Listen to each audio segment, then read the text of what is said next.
only tell you this because I'm a huge mindset proponent. Um, so the reason I'm sitting up here on this chair and not standing like a normal big person would do, 2 days ago I was in the hospital, unable to speak or walk. Still trying to get that figured out. But I think also that no matter um, how difficult things can be, we all have the ability to dig deep and do things that are hard. Um, Even if it sounds as awful as it does coming out of my mouth right now. Um, so it was an unintended lesson to learn, one that I can impart to you today. That it doesn't necessarily matter how things are going around you, but that we continue to look forward to things that matter to us, to me, my family, you guys, my team. You know, these are all things that matter to me. Couldn't bring myself to sit at home and watch TV and wonder how this was going, even though I knew it was going to be amazing because everybody here is awesome. Um, I'll start, because I can't remember a lot of what I wrote, I have to read it, so I apologize for that. And hopefully it comes out fine. But, Hannah didn't tell us about this sales rally. I thought, that's great. We had a great sales rally last time. I got to sit in the audience. And it was a lot of fun to learn from people that weren't me. She said that, all of us were going to speak. And if any of you know me, that's my most favorite thing to do. My passion, she said, talk about passion. What are you passionate about? And I immediately was convinced of my passion. I mean, I'm very, very, very, very passionate. I mean, extremely passionate about not doing this. So that's so I had to really decide. Okay, so if that's my real passion, I can't be saying that. I can't really expand on the speech with that. So I had to dig a little deeper and then just break out one of these, and I'm all set. I'm all set. Yeah. I want to take you back a little ways in my life, 4 years to be exact. As I'm going to bed in a little tiny house that I share with a pretty large family, we got a 3-bedroom, 1 bathroom. Tell me that's not functional obsolescence, right? There were 6 of us in that home, and I shared a bedroom with 2 brothers, and I started to get this worry every single night that something bad was going to happen. And so I slept with a baseball bat next to my bed as a 9-year-old boy. That's the weapon of choice, right? I wasn't certain what the scary part was. I just knew that I was scared. I was scared that maybe there was going to be a fire. They could get my brothers out. They could break a window with that. Or there's going to be an intruder. Basically, if the apocalypse happened in Oregon, where I'm from, that bat had to be ready. Like I was ready to go and take on whatever it was. As I look at that, my fear was bedtime. It was just I was scared, and I spent a lot of my life scared. Believe it or not, my ages know this really well. I'm scared to get up and be stealthy. I'm scared of a lot of things. This is a thing that just lives in me. And as you would think, looking at the size of me, I wouldn't be scared of most anything. But I am just a big teddy bear scared of just about everything. What I didn't realize is how that part of my life was going to be such a huge influence on the things that I did later in my life. As I got older and I'm in junior high school, I barely spoke to anybody. I think I got straight A's for something like 5 years because I just did nothing but go home and study. So I was too scared to talk to anybody. And so I had really great grades and really awful social skills, right? Unable to really function in day to day other than just doing my schoolwork. I didn't feel normal in my own skin. It was just sort of like a software upgrade was supposed to happen somewhere around then, but the wheel just kept spinning. it never quite got fully installed. It was just me being what I felt to be undeveloped. I just watched everyone around me thriving and doing well and laughing and having fun with friends, and I wasn't able to do that. Not because I didn't want to, but it felt impossible for me. Then came 1992. I was 15 years old. I discovered something up until that point was impossible for me to imagine. I went to a party, which I never had been to one before ever, but I had a friend who asked me to go. An exchange student who lived in my house, asked me to go there, so I did. And I tried alcohol for the first time in my life at 15 years old. And what do you think happened that night? Did not throw up. It was the first time in my whole life that I didn't feel scared.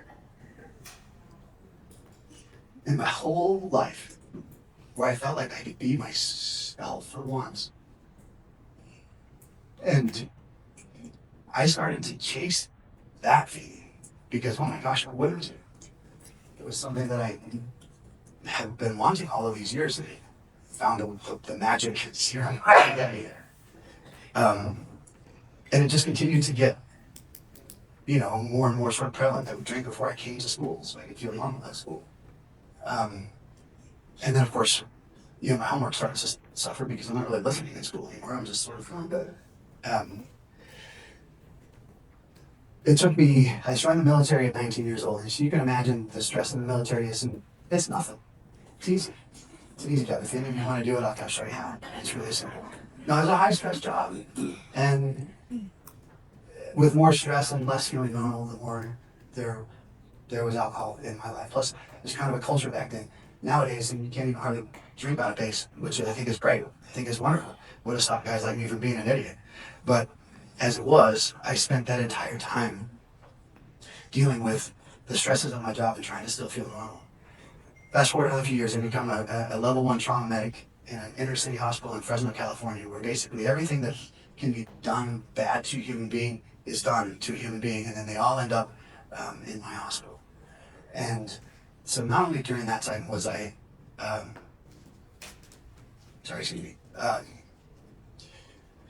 dealing with my own normal things, but now I was drinking to kind of numb some of these images in my brain that this brought, and that, sort of unintentionally, when you see things that you see in a place like that, it's hard to forget. It's impossible to forget. And so alcohol sort of became a way to numb that. But as it was, you guys, it took me a long time to just recognize and even just to admit that I'm an alcoholic, and that at that moment I was suffering, and I didn't really even realize that it was just a way to feel normal. My mind was not set to feel normal with just who I am.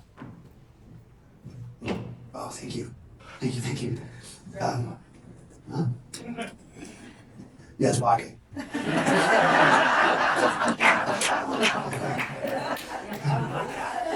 She knows exactly what I mean.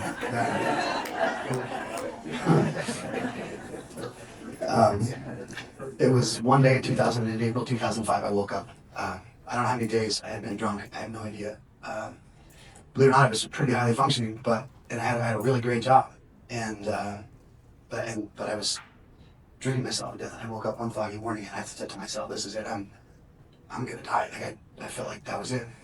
I wasn't gonna live past that day. And I decided at that moment that something had to change, and I'm happy to announce that on April 29th of this year, I went over 20 years of sober.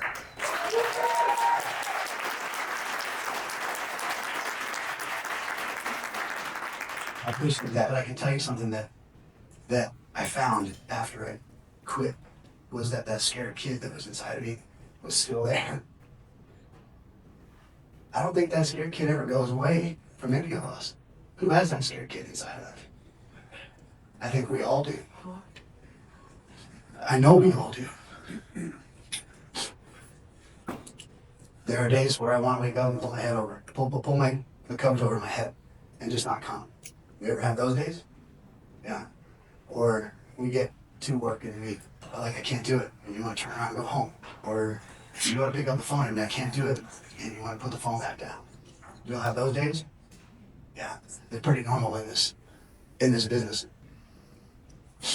What I can tell you is after all of that time, the feelings that you have about whether or not you're good enough in life, at this job, at any of the things that you undertake, you are good enough. And it doesn't take some special serum or substance or anything for that to be the case. None of us are broken.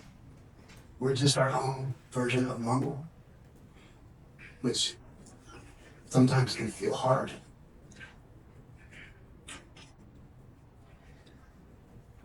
Sometimes wondering where you fit can feel hard. And the only reason I tell you that is because all of us together, we look at this amazing group of people and this wonderful team that we have here. And it takes every single one of you exactly how you are for it to function the way that it functions, which is the best real estate company in the world. So you guys, no matter who you are, where you feel you are in your life, you all fit right here. And you fit in the lives that you're building for yourselves. We're not broken. We're becoming. We're becoming who we are right now. We're becoming who we're going to be because ourselves are ever evolving. It's never one version of ourselves throughout our life. It always is changing. So I can tell you this is that you're not broken ever if you feel like you want to pull the covers over your head and not come out during that day. Also, I think, so who thinks when you hear the word I'm in therapy that it feels like a bad thing? You ever felt like that? Yeah, it does feel weird, right? You guys, let me tell you something. If goats crawling on your back while you're doing yoga is okay, you can go to therapy and figure some stuff out, okay? I promise it's a good thing. We go to therapy for everything, aromatherapy, physical therapy, all kinds of therapies.